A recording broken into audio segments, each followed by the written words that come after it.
Faith is not a blind belief. It is the strength found in our shared community and the convictions that shape our nation. Welcome to Faith in America, exploring political and patriotic themes for a stronger nation.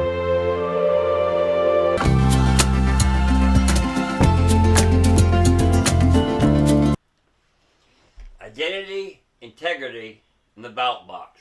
I want to take a biblical examination of voter ID in America.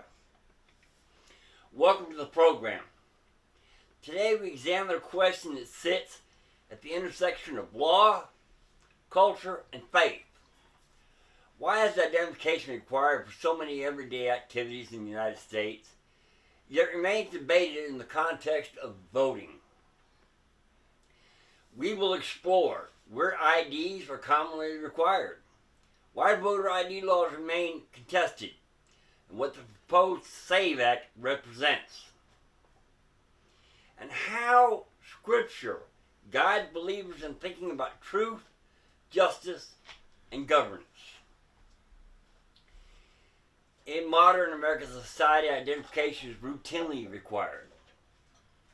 For example, purchasing alcohol or tobacco, buying certain over-the-counter medications like pseudoephedrine, boarding an airplane, opening a bank account, receiving many forms of medical care, picking up prescriptions. The rationale is generally consistent. Verification of identity protects safety, prevents fraud, and ensures accountability. This raises a natural question. If identity verification is standard in these areas, why is it debated in elections? Voter ID laws vary state by state. Some require photo identification. Others allow alternative verification methods. Supporters argue that voter ID protects election integrity. It builds public confidence. It aligns voting with other ID-based systems. Opponents argue it may disproportionately affect certain groups, the elderly, the low income, and rural voters. Some citizens lack easy access to an acceptable ID. There is debate over how widespread voter fraud actually is. The issue is not simply whether ID is good or bad. It is a conflict between two principles: election security, access to voting, and the SAVE Act, Safeguard American Voter Eligibility Act, is proposed federal legislation aimed at requiring proof of U.S. citizenship to register to vote in federal elections. Why has it not become law? Because legislation requires agreement across Congress, and disagreement remains on key questions. What qualifies as sufficient proof? Would the law unintentionally prevent eligible citizens from registering? Should election rules be primarily federal or state controlled?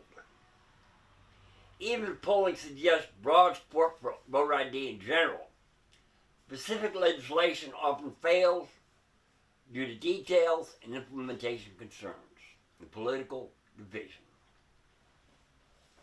Scripture does not address modern voting systems directly, but it provides clear principles about truth, justice, and leadership. God values truth and integrity.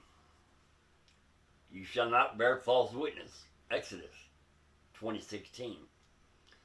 Honest systems matter. A society should pursue accuracy and integrity in its processes, including elections. God commands just weights and fair measures. A false balance is an abomination to the Lord, but a just weight is his delights. Proverbs 11:1. This principle extends beyond commerce. It speaks to fairness and consistency in all systems of judgment and governance. God cares about access and the vulnerable. Open your mouth, judge righteously, defend the rights of the poor and needy. Proverbs 31:9. Any system must consider whether it unintentionally burdens those with fewer resources or access. Government is ordained, but not absolute. Let every person be subject to governing authorities. Romans 13:1.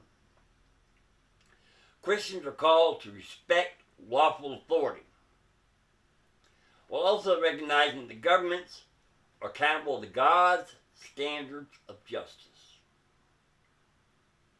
The tension surrounding voter ID reflects two legitimate concerns: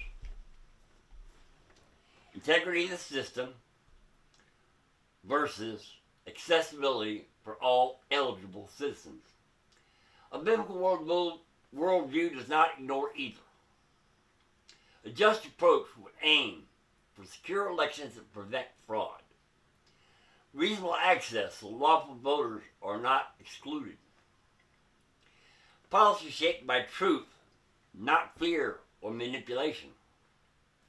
The reason this issue remains unresolved is not simply political resistance. It is because America differs on what problem is most urgent. Evidence is interpreted differently. Policy details create real consequences. Trust in institutions is uneven, even when there is an agreement in principle. There's often disagreement in application. For believers, the response is not merely political. It is spiritual and it is ethical. Christians are called to pursue truth over rhetoric. Ephesians 4:25. Seek justice without partiality. James 2:1. Engage respectfully in civil life. 1 Peter 2:17.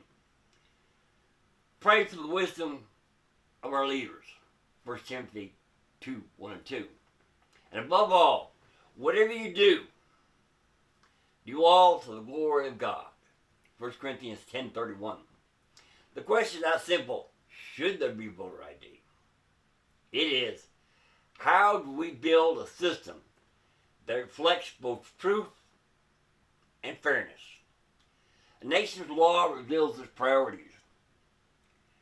A believer's response should reflect God's character.